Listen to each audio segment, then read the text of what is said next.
Hello everybody and welcome to the Tuesday edition of Video Clips.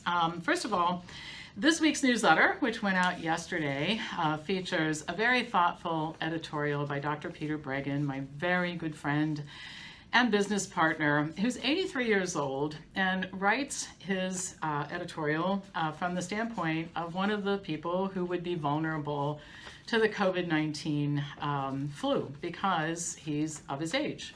Happens to be very healthy, but still by virtue of age. And I think it's worth reading. So once again, if you're not a subscriber and you would like to subscribe, we will send we call it the COVID collection, all of the COVID-19 newsletters, which we make available to people who are not on the newsletter list if you subscribe.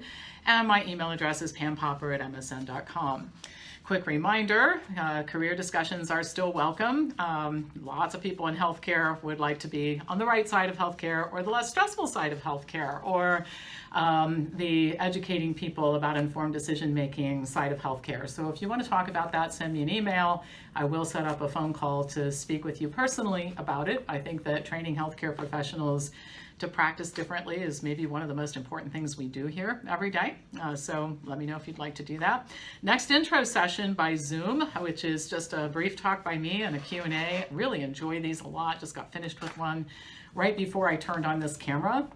So if you would like to participate in one of these, send me an email. It's June 26th, that's a Friday at noon Eastern Time. And you can do one of these. Members get to do this stuff all the time, but if you're a non-member, we're going to let you do one of these, and then you have to decide if you want to continue or not.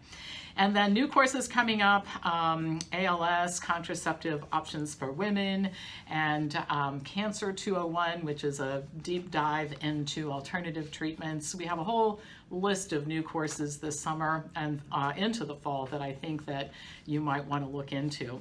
And last but not least, one of the things that we're going to be doing is putting together a book of COVID stories, the people who've been affected deeply by this whole thing. And if you would like to have your story included, please send it to me at pampopper@msn.com.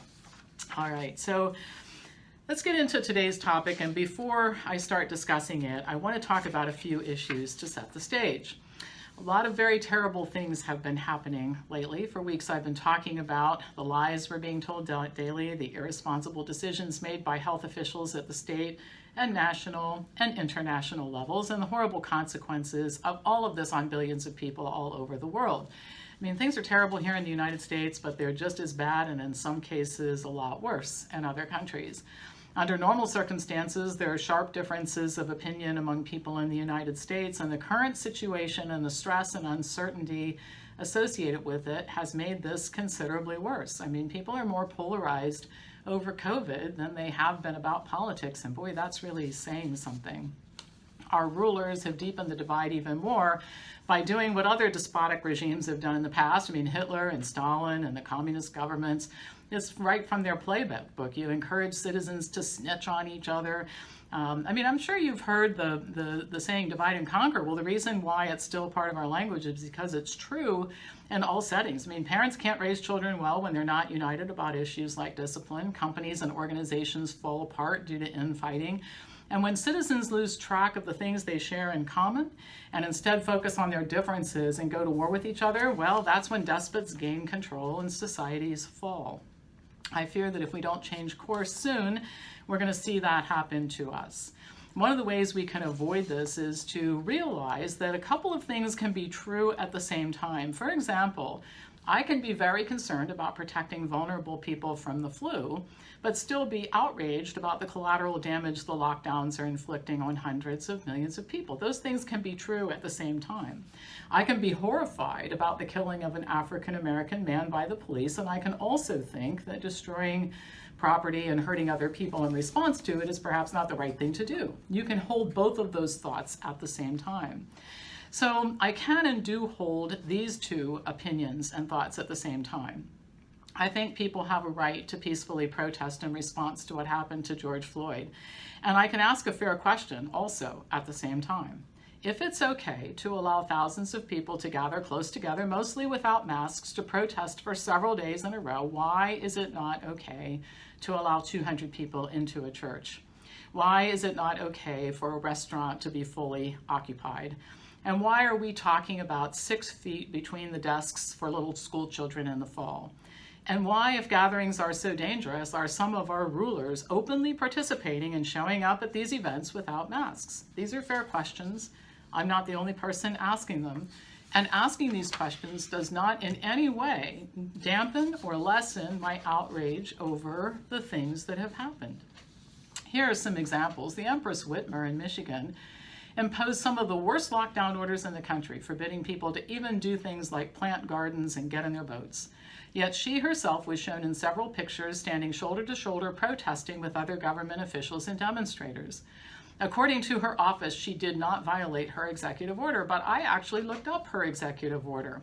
It specifically stated, and I'll read it to you, persons may engage in expressive activities protected by the First Amendment within the state of Michigan, but must adhere to social distancing measures recommended by the Centers for Disease Control and Prevention, including remaining at least 6 feet from people outside the person's household. You can look at the pictures online. Don't take my word for it. Whitmer's standing less than 6 inches from the persons around her. She's not maintaining 6 feet. And the ultimate act of hypocrisy, the Empress warned only 30 days before her appearance at the protest that if anti-lockdown protesters showed up at the Capitol, she would extend the lockdown even longer. In other words, if some Michigan residents dared to disobey her, all Michigan residents would suffer. It's sort of like what my mother used to do when my sister and I were little kids, right? After all, she is the Empress Whitmer, and she can do anything she wants to her subjects.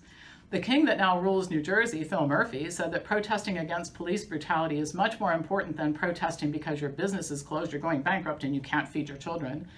He said, I don't want to make light of this, and I'll probably get lit up by everyone who owns a nail salon in the state. But it's one thing to protest what day nail salons are opening, and it's another to come out in peaceful protest overwhelmingly about somebody who was murdered right before our eyes. I mean, what a tone-deaf thing to say. The person operating the nail salon and the employees who work for him or her can't make a living while their business is closed.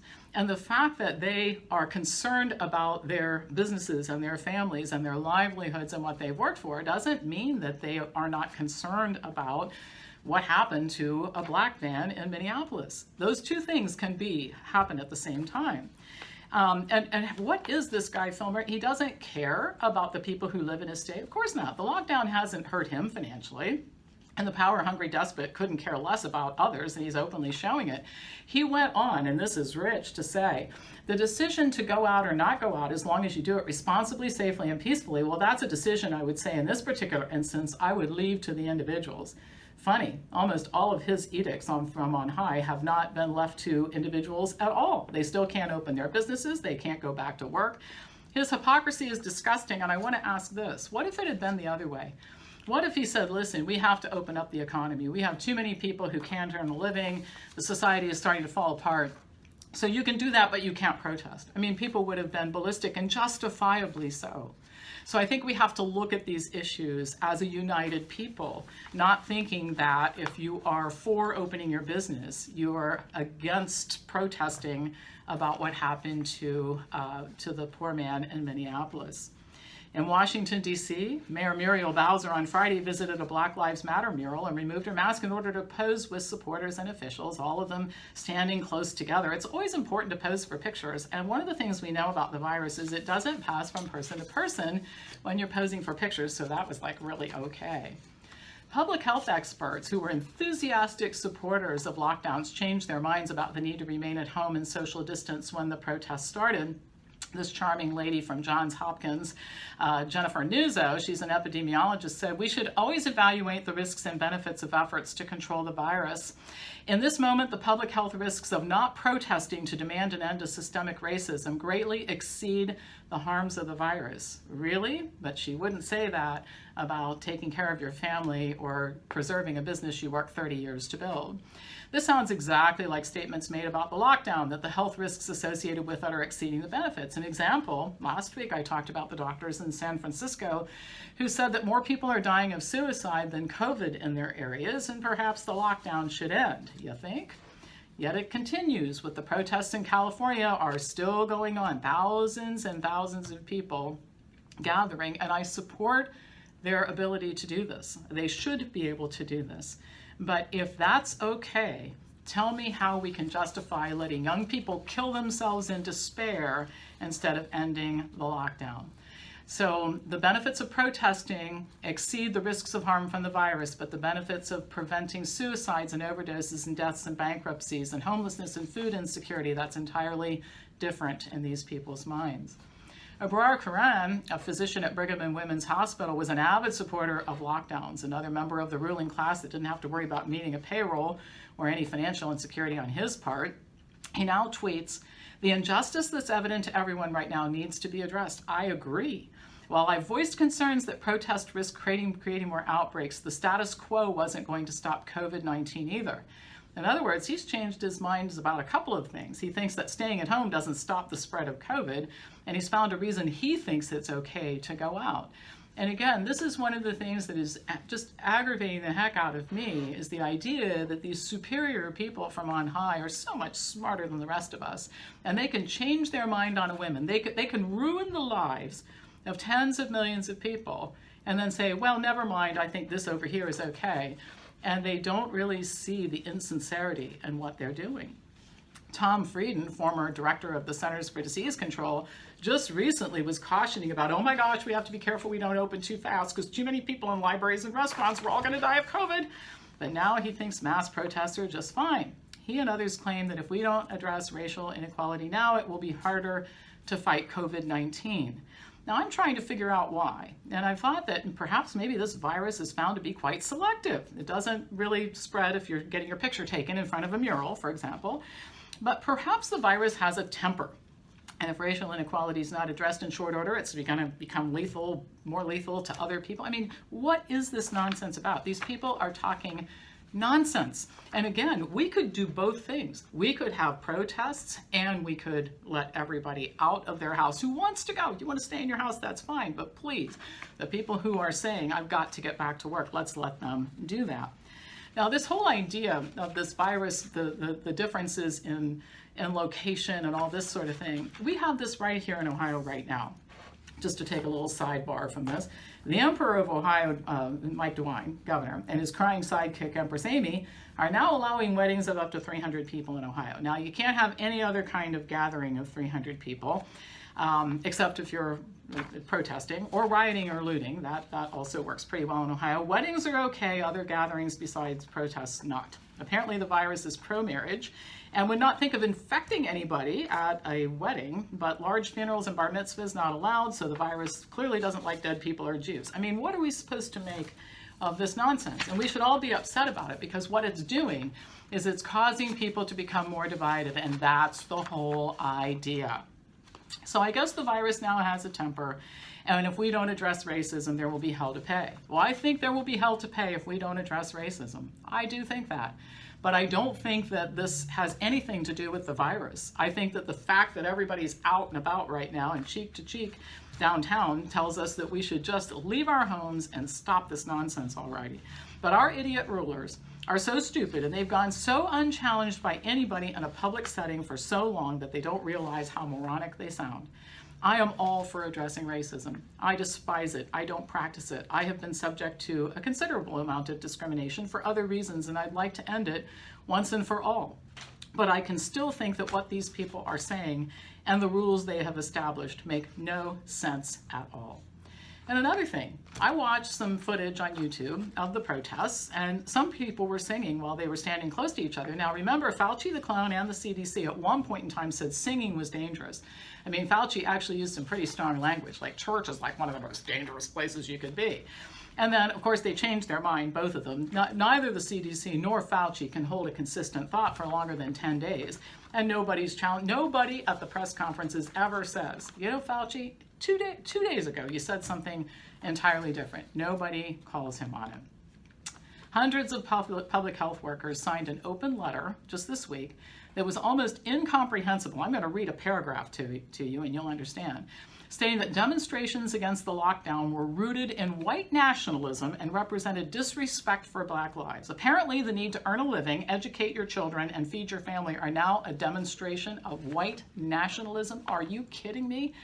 Again, two thoughts can be held by somebody at the same time.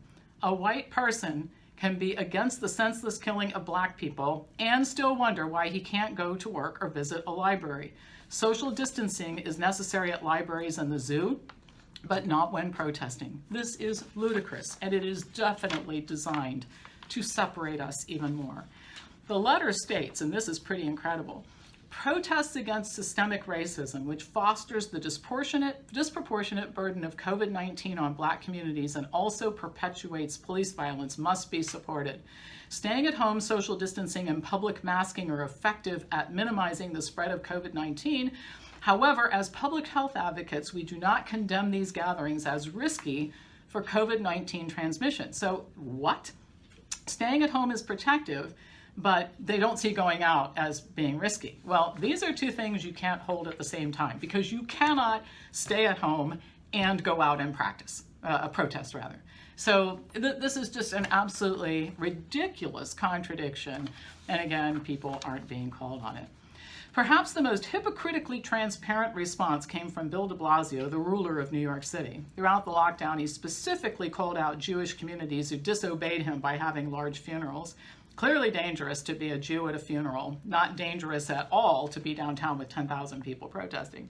When a reporter, actually somebody got curious for a moment, asked him why he was continuing to allow masses of people to be out and about protesting when religious services and funerals were forbidden, he replied, quote, 400 years of American racism. I'm sorry, that's just not the same question as the understandably aggrieved store owner or the devout religious person who wants to go back to services. Well, you know, de Blasio, there's either a public health threat or there's not. His response is scientifically illiterate. A lethal virus couldn't possibly care about why protesters are out in the street in close quarters or that other people are in a gathering for a Jewish funeral. If it's dangerous to be attending a funeral and that has to be broken up, it must be equally dangerous to protest.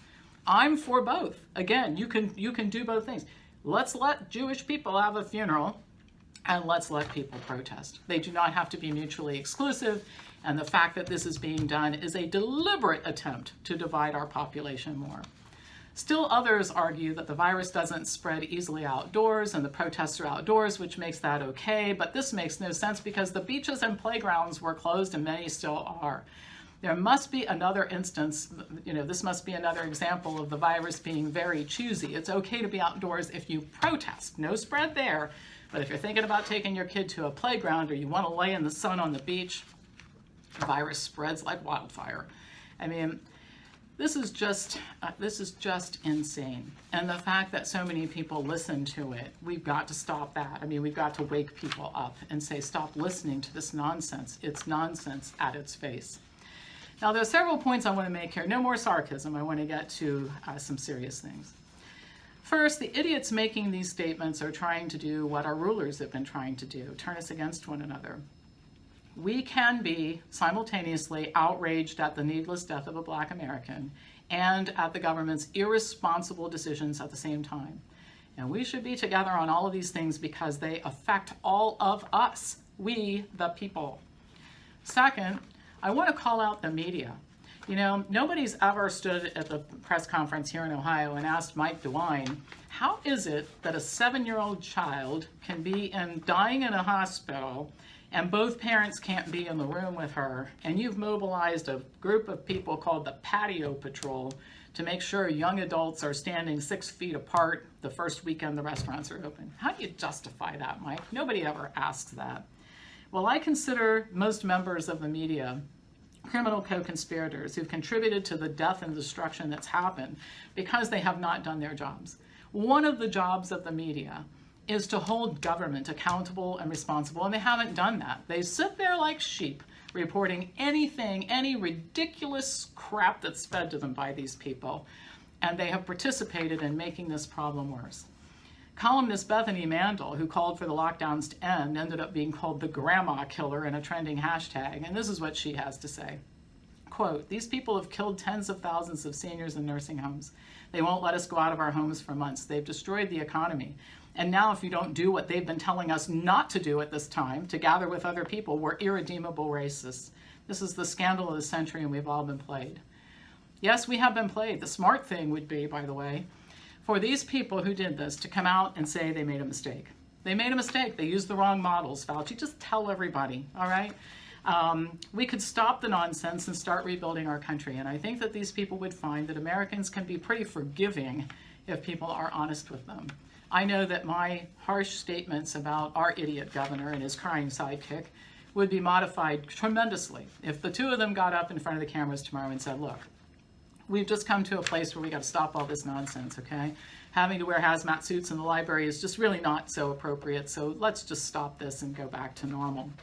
But they're not going to do it. They're basically demonstrating to us with each new ridiculous thing that they say that's completely contradictory to something they said yesterday, that they have no intention of fixing it. So we're going to have to do it. And we can't do it if we turn against one another.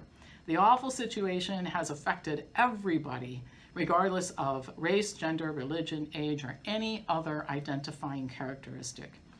So let's please not get distracted by the latest insane utterances of the criminals, which are another attempt to divide us. Let's unite for one purpose on which we can all agree: the need to take our freedoms and liberties back. Because if we don't, there will come a time when nobody's going to be able to protest about anything. The only thing standing between where we are right now and that is one more capricious and senseless order from people who have hijacked our lives and taken over our lives. Irresponsible, criminally negligent people, malicious people who are doing these things to us. So you might remember Martin Niemöller. He was a prominent Lutheran pastor in Germany. He emerged as a very outspoken foe of Adolf Hitler, and as a result spent the last 7 years of Nazi rule in concentration camps. And he's perhaps remembered best for his post-war words. You might not know his name, but I'm sure you've heard this before. First, they came for the socialists, and I didn't speak out because I wasn't a socialist. Then they came for the trade unionists, and I didn't speak out because I wasn't a trade unionist. And then they came for the Jews, and I didn't speak out because I was not a Jew. But then they came for me, and there was no one left to speak for me. So let's not let that happen, okay? Let's stand up together while we can for each other. We are better than this. We are big enough, our hearts are big enough to want equality for everybody in every area. We all deserve to be safe from aggressive law enforcement. All of us are entitled to the freedoms outlined in our Constitution. And we are going to have to work together to make this happen, to protect ourselves and protect our rights, because if we don't do it, they're going to take everything away from us. They're in the process of doing it right now. So it's time to wake up. It's time to realize that when we start fighting with each other, this plays right into their plan. When we start saying that you're either in favor of protests, and that if you have any other reason for congregating with other people, you must not care about protests. All this is nonsense. All of this is nonsense. And by the way, this is something you can look up in history. Despotic regimes often enforce very capricious and stupid rules. Like at one point in time in the communist USSR, it was against the law to take pictures of bridges. And one of the reasons is if you put all these stupid, silly rules in place, it's a way to control the population and destabilize the population. You never know if you're doing something wrong and all that sort of thing. So all of this ridiculous crap that they're constantly coming up with about what we have to do in order to go to a library or eat in a restaurant, this is right out of the playbook from despotic regimes. We can't let them get away with it. More on that later. But it starts with, doing something about this starts by saying, look, we're Americans. And we're right now having to live under your rule, at least for right now. But we're not going to let you turn us against one another, because when you do that, game over. All right, that's all. Pass this on to somebody who you think might benefit from watching it. I will be back to you tomorrow with more news.